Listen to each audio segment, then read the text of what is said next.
This is the Louie Tee Network.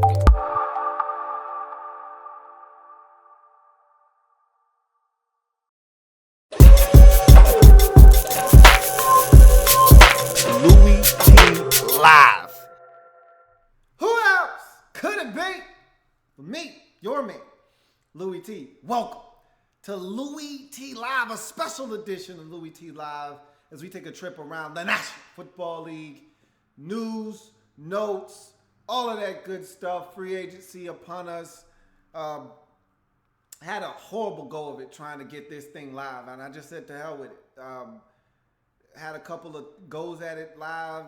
The connection was horrific. I just said, you know what? It's not meant to be. If it's not meant to be, it won't be. So I'm going to do this thing the old-fashioned way and do the video, upload it to YouTube, and you guys can check it out. Comment, please. Want to hear your comments. Going to try to respond to as many of them as possible since we didn't get to do this the live way.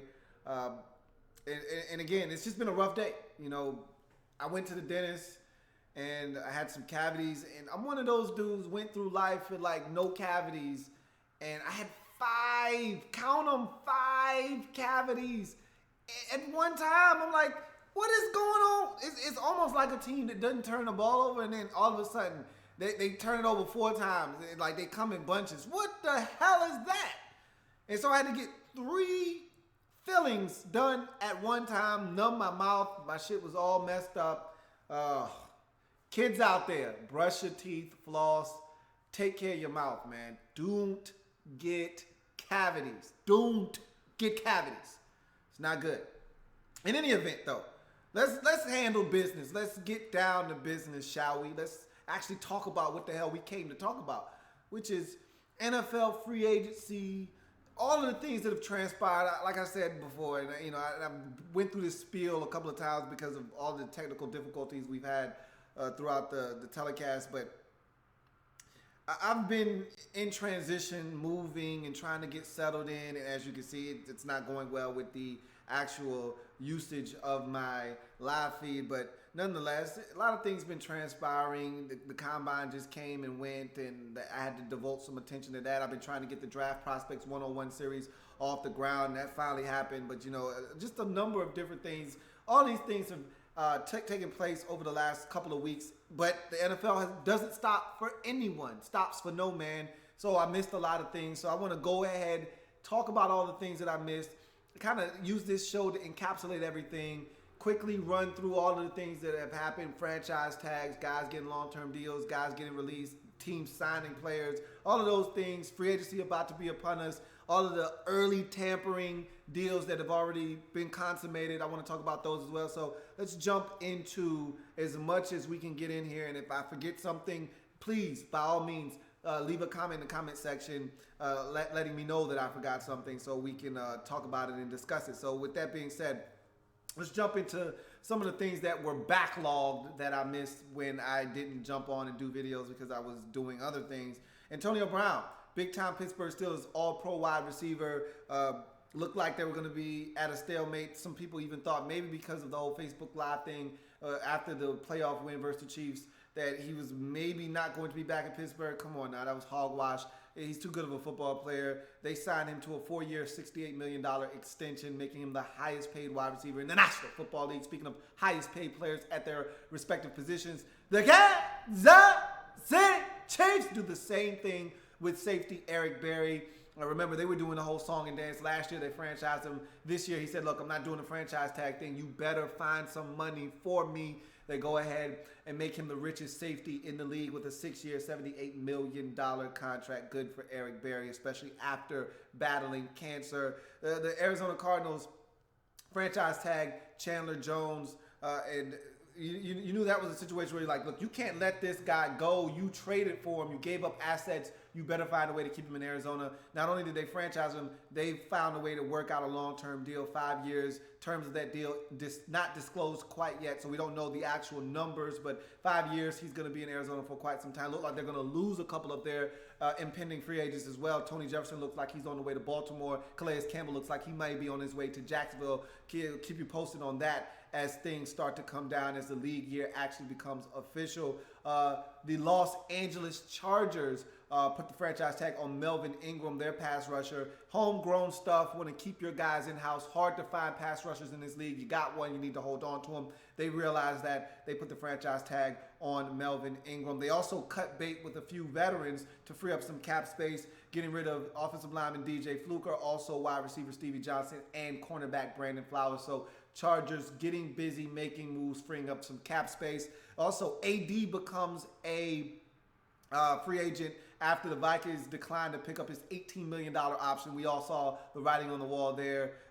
No way they're going to pay him that much money, especially when this guy's been dealing with injuries and he's getting up there in age. So now he's on the streets looking for work. Heard that he's willing to take a pay cut to go to New England. Go figure, who isn't willing to take a pay cut to go to New England? Also heard that the Raiders and the Seahawks are high on his list of suitors as well. So we'll see what happens. I think the Raiders are a better fit for him, but we'll see what happens. Seahawks seem to be on the same kind of line with the Vikings in terms of offensive lines. That is not very good. And you go from one not very good line to another one. Doesn't really help you if you're Adrian Peterson. I think the best move for him might be actually the Oakland Raiders to have a better offensive line and a better supporting cast around him. Makes his job a lot easier. We'll see what he decides to do.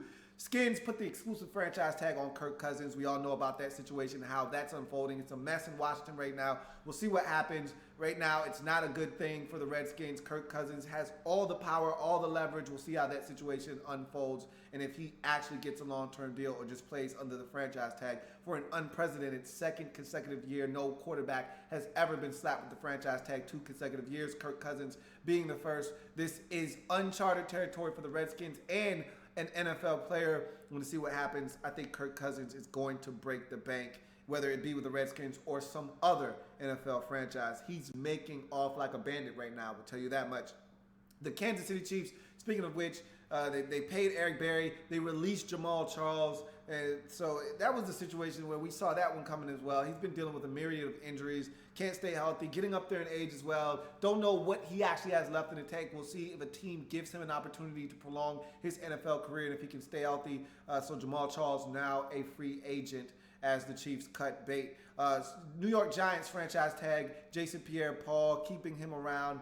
Another guy that had an opportunity to hit the streets, but they weren't going to allow it. And again, pass rushers so hard to come by in this league. You got a good one. You got to hold on to him. Giants elect to hold on to JPP. Staying in New York, flipping conferences, the Jets decide to get rid of Darrelle Revis amid his assault and robbery charges that are pending. Also decide to get rid of Brandon Marshall, so parting ways with some veterans. Throw Nick Mangold in that mix. They're cleaning house of all of their aging veterans. And so we'll see what happens. But Brandon Marshall didn't waste any time, decided that he wanted to stay in a big major media market. He says, damn, I really like it in New York. Easy to get jobs as a guy in the media and still play football. How about I go to the Giants, 2 years, $12 million. He's going to be a New York Giant next season. Also, Saints release Jarius Byrd. That was a free agent deal that just never worked out. He was being paid a ton of money. And let that be a cautionary tale to you guys out there looking to spend a ton of money. Free agency can be good. It can help. Ask the Giants last year. It can take a really bad defense and make them one of the best in the league if done correctly. But ask Tampa Bay when they went out and spent a boatload of money on various guys, whether it be Michael Johnson or the cornerback. They spent a boatload of money one year. It didn't work out. Ask the Saints. They spent a boatload of money on Jarius Byrd. It didn't work out. Never was the guy that he was, the turnover machine that he was in Buffalo. They finally part ways with him. What's next for Jay Cutler? I wonder. I don't know. But I know the Bears are supposed to be hot on the trail of free agent quarterback coming out of Tampa, Mike Glennon. And if Long Neck lands in Chicago, that's going to spell the end for Cutler in the Windy City. Where will he end up? Does he even want to play football anymore? There have been reports that he's contemplating retirement. Everyone's contemplating retirement until the checks stop coming. There's money to be made for Jay Cutler, and he's made a ton of it in his career, but there's still more money to make. Who doesn't want more money? Jay Cutler wants more money, and I think if the Jets come calling or some other team says, hey, Jay, we're willing to pay you some money to come be our starting quarterback, I think he'll reconsider retirement. I expect Jay Cutler to be starting for some NFL team come next season, probably the Jets. That's where the dots have been connected to. We'll see what happens. Maybe he ends up staying in Chicago and the Bears don't get Mike Glennon, but I think Long Neck is on the first train or first plane out to Chicago to sign that deal when free agency gets underway. We'll see what happens and where the dominoes end up falling for Jay Cutler. Rams franchise tag Trumaine Johnson for the second consecutive year.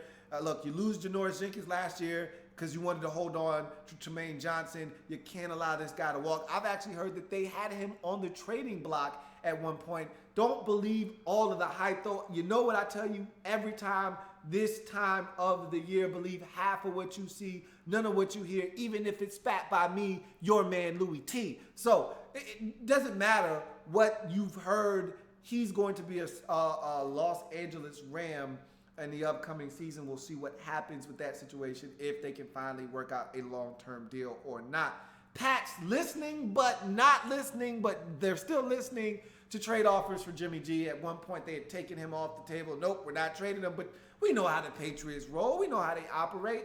If a team shows up with a first-round pick for Jimmy G, they're going to pull the trigger, and so we'll see what happens. They're not listening, but they are listening. You know how the Patriots do it, so we'll see what happens with Jimmy G. Steelers put the exclusive franchise tag on L.Bell, Le'Veon Bell, as they try to lock up their all-world running back. He's not going anywhere, part of the Killer Bees. He's a big part of their offense, big part of their football team. When he's healthy and he's not suspended, he's one of the best in the league, and they're going to find a way to get a long-term deal done, I think, before the season gets underway.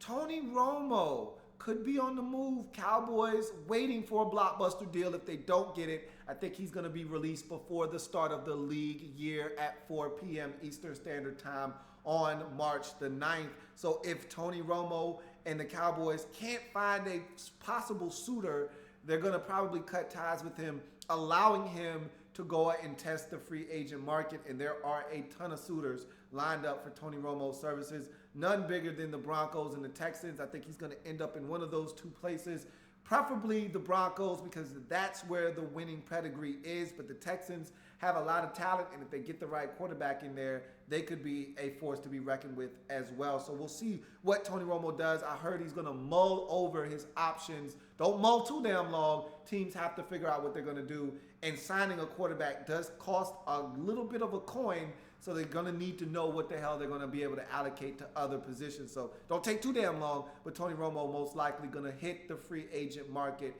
if the Cowboys can't get a deal for him and get something in return. Panthers franchise tag KK Short, keep their big-time defensive tackle in-house to see if they can work out a long-term deal. They also re-signed Charles Johnson, their defensive end. Looks like he's going to end his career in Carolina. Had opportunities to go elsewhere, decided to stay in Carolina for less. So that lets you know he's comfortable, and this is going to be it for him. He signs a 2-year deal to stay in Carolina worth $9.5 million.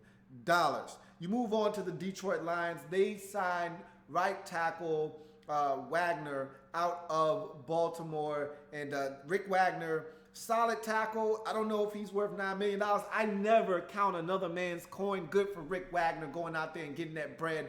Lions move on from Riley Reif, their first-round pick about 4 years ago, and now have Ryan Wagner as a bookend tackle to go along with Taylor Decker, who they drafted out of the first round out of Ohio State last year. So we'll see if that tandem can protect Matthew Stafford moving forward.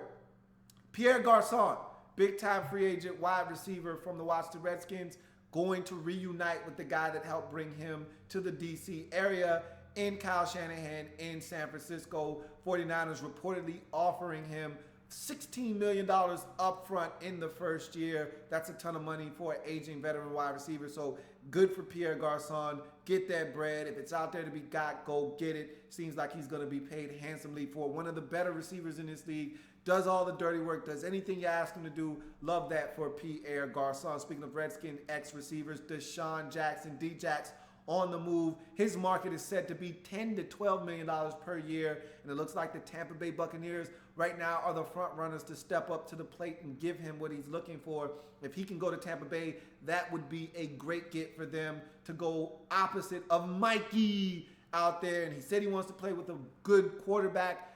There's not many better in this league as a young quarterback than Jameis Winston. Bright future ahead of him. That could be a great get for the Buccaneers if they can get Deshaun Jackson to sign on the dotted line. Still one of the most explosive and dynamic receivers in the National Football League. Barry Church looks to be on his way to Jacksonville. The ex-Dallas Cowboys safety looks like he's going to sign a deal with the Jags once the tampering period is over and the official league year gets underway. Speaking of the Jags, they are also slated to sign Calais Campbell. Where are they getting all of this money from? They spent a ton of it last year going out and getting free agents. They're spending a ton more this year, it seems like, to go get Calais Campbell and Barry Church, and they're probably not done, are the Jaguars. That's going to be a hell of a defensive tackle tandem now. After they got Malik Jackson last year, added Calais Campbell to the mix. Now they need to go hunt quarterback, stop the run, be physical up front. Let's see if that's going to be the defense that we think they can be in Jacksonville with all of that defensive talent that they have on their football team.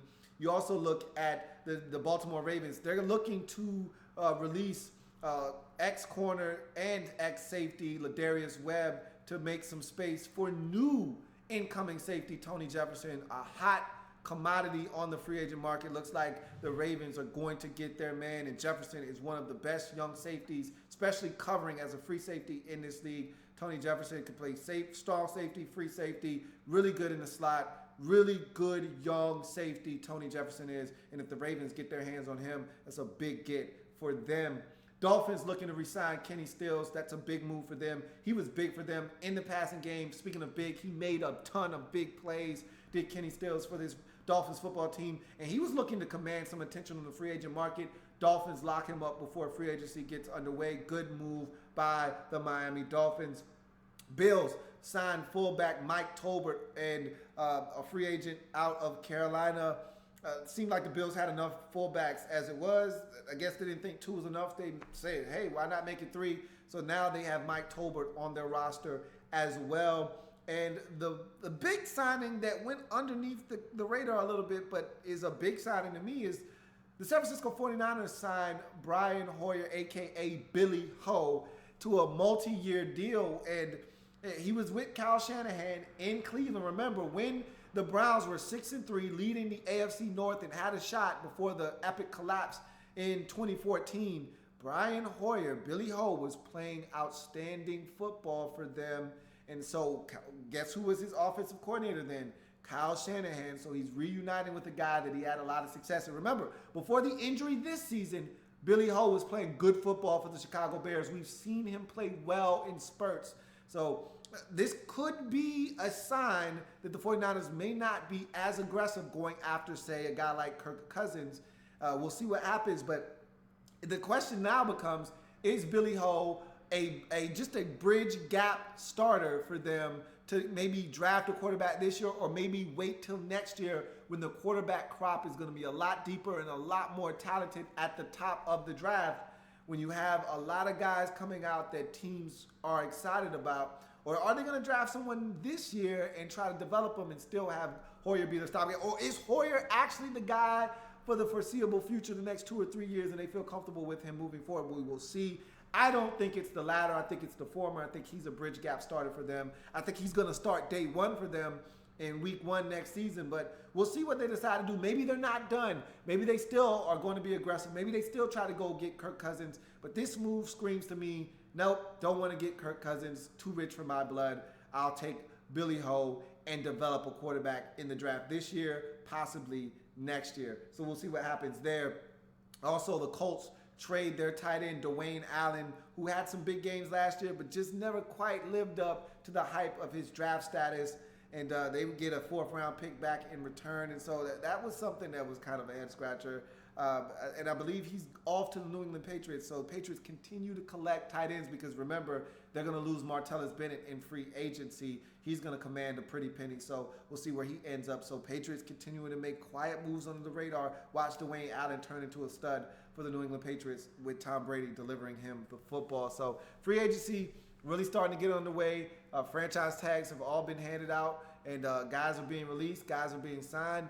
Tampering period is almost done. We're almost in the actual turn of the new league year. Happy New Year to you all out there as the league is about to start another season. And we're going to see a lot of teams going out and trying to spend money. There are some really good players out on the market. A.J. Boye comes to mind. To me, the top corner on the market. I think Stephon Gilmore is going to command the most money. But if you ask me, most bang for your buck, A.J. Boye out of Houston. If the Texans are smart, they will find a way to sign him, because if you ask me, Jonathan Joseph getting long in the tooth.